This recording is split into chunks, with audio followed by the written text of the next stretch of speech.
आता करा नमस्कार. नमस्कार. नमस्कार.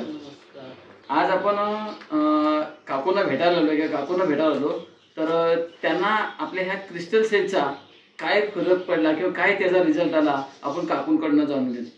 काकू नमस्कार. नमस्कार. तुमचं नाव आणि जरा परिचय द्या की तुमचं नाव पत्ता काय.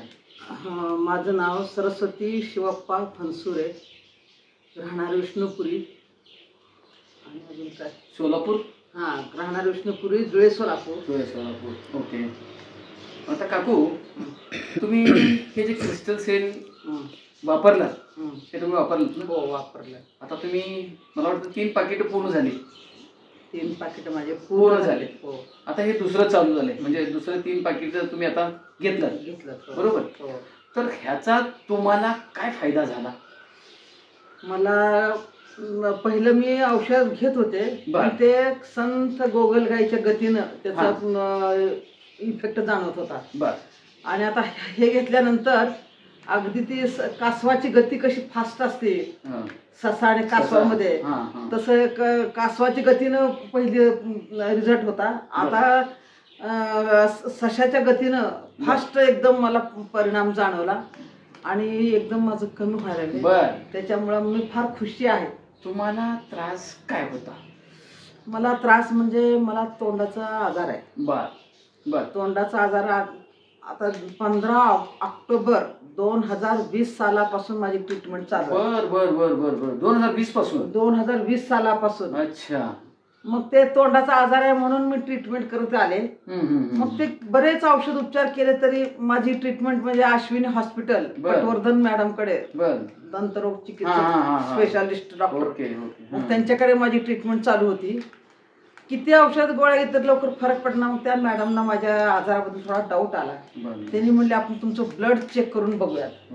मग ब्लड चेक केल्यानंतर मग त्यांना त्याच्यामध्ये फरक म्हणजे त्यांना दिसून आलं की तुम्हाला तोंडाचा जो आजार आहे तो नुसतं तोंड आलेलं नाही तर ते कॅन्सरची प्राथमिक सुरुवात आहे असं त्यांनी सांगितलं. त्याच्यामुळे लवकर नीट होईना. मग त्यांनी त्या रोगावर त्यांनी ट्रीटमेंट सुरू केली.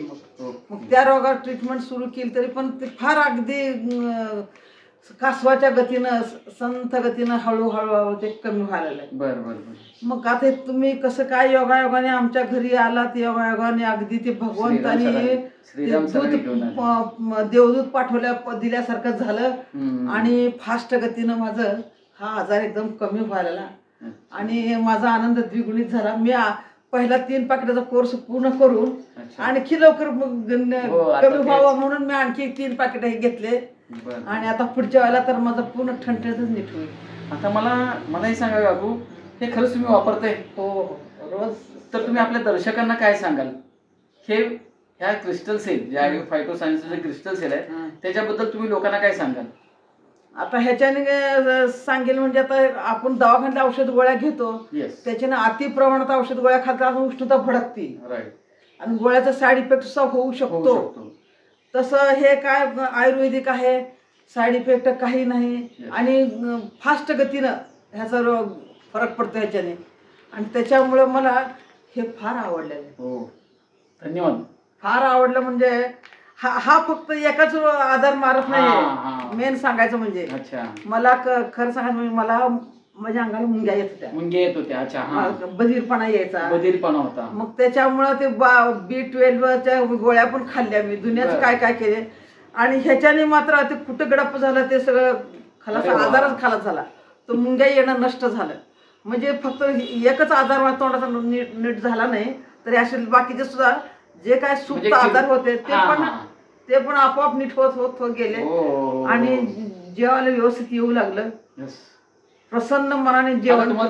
तिखट खाते आता, तिखट सगळंच खाते. आणि सुरुवातीला सांगितलं होतं की मला तिखट बिलकुल लागू देत नव्हतं आणि लिक्विड म्हणजे गंजीवर होते मी 5-6 महिने तर पहिले गंजीवर होते. आता ती गंजी निघून गेली. घरातले लोक म्हणते हे गंजीचं रोजच्या रोज बघून आमचं जेवण वर्ज्य होत आलं. जास्त खात बसली पीत बसली. आता मला जेवायलाच येत ना तर नविलाजाने काय करायचं किंवा काय जरी बोलायचं आपलं नविलाजाने आपलं बोलून घेत होते सगळ्यांचं.